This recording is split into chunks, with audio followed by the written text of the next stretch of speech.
Pernahkah kalian bertanya, apa hal pertama yang ditanyakan klien saat kalian melamar kerja sebagai fotografer? Mereka tidak tanya nilai IPK kalian berapa, mereka tidak tanya kamera kalian mereknya apa. Pertanyaan mereka cuma satu, boleh lihat hasil karyamu. Di dunia profesional, mata uang kita adalah visual. Selama 1 semester ini di mata kuliah fotografi aplikasi, kalian sudah punya uangnya. Tapi masalahnya, uang itu masih berantakan. Tercampur antara foto yang masterpiece dengan foto yang blur atau underexposed. Di pertemuan 13 ini, kita masuk ke fase krusial, membangun portofolio. Ini adalah jembatan yang mengubah status kalian dari sekadar mahasiswa yang hobi foto menjadi fotografer profesional yang siap dibayar. Ingat, portofolio yang buruk bisa membunuh peluang kerja, tapi portofolio yang kuat bisa membuka pintu karier seumur hidup. Siapkan karya terbaik kalian, kita bedah hari ini. Lalu, bagaimana mengubah tumpukan file mentah tadi menjadi senjata karier yang tajam? Kita tidak bisa asal tempel. Hari ini kita punya 3 misi utama untuk memastikan portofolio kalian layak jual. Pertama, kita masuk ke seni kurasi. Kita akan membedah cara memilih karya. Ingat, portofolio bukan tong sampah momen. Kita akan belajar tega membuang foto yang hanya bagus, demi menyisakan foto yang luar biasa dan relevan dengan klien yang kalian incar. Kedua, setelah fotonya terpilih, kita butuh panggungannya. Kita akan bicara prinsip desain dan tata letak. Foto terbaik pun akan terlihat murah jika disajikan dengan layout yang berantakan.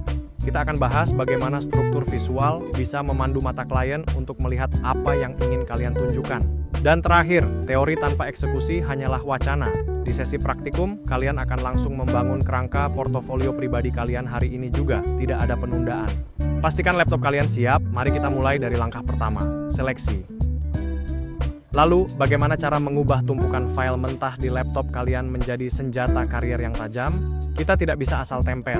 Hari ini, kita punya 3 misi utama untuk memastikan portofolio kalian bukan sekadar album foto, tapi sebuah aset yang layak jual. Pertama, kita masuk ke seni kurasi.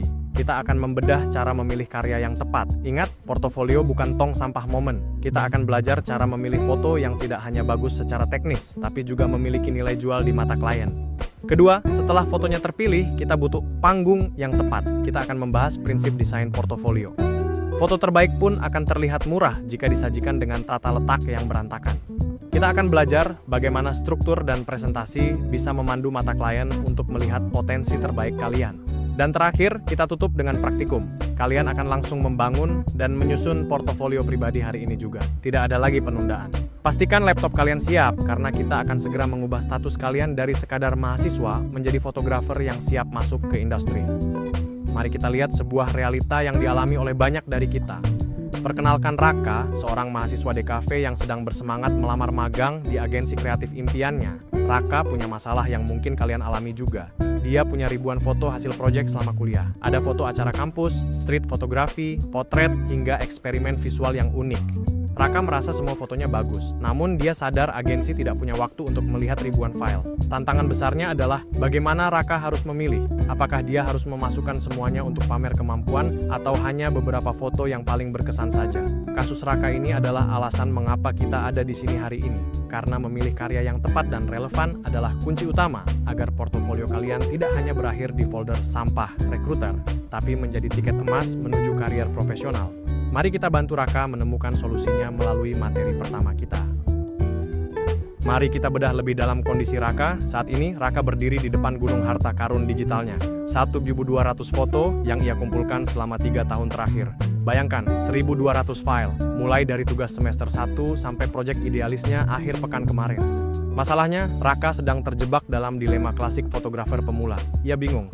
Apakah saya harus menunjukkan semua gaya foto saya agar terlihat serba bisa? Ataukah saya harus kejam pada diri sendiri dan fokus pada satu jenis saja?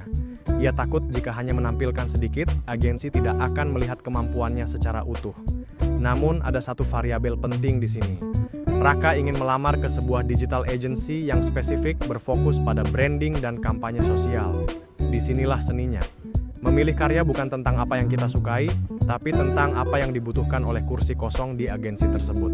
Mari kita lihat bagaimana Raka bisa memenangkan hati mereka melalui kurasi yang tepat.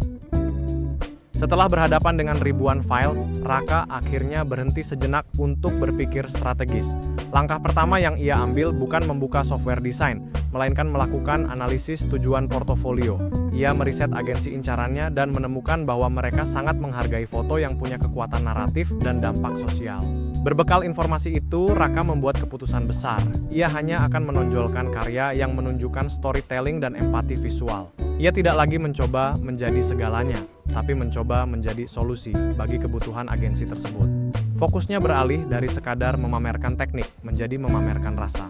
Masuk ke tahap eksekusi, Raka melakukan seleksi awal yang sangat ketat. Dari 1.200 foto, ia memangkasnya secara ekstrem hingga tersisa 150 foto saja berdasarkan kualitas teknis seperti komposisi dan pencahayaan. Ia dengan tegak mengeliminasi foto eksperimental yang tidak relevan dengan branding sosial. Inilah proses pembersihan untuk memastikan hanya yang terbaik yang tersisa.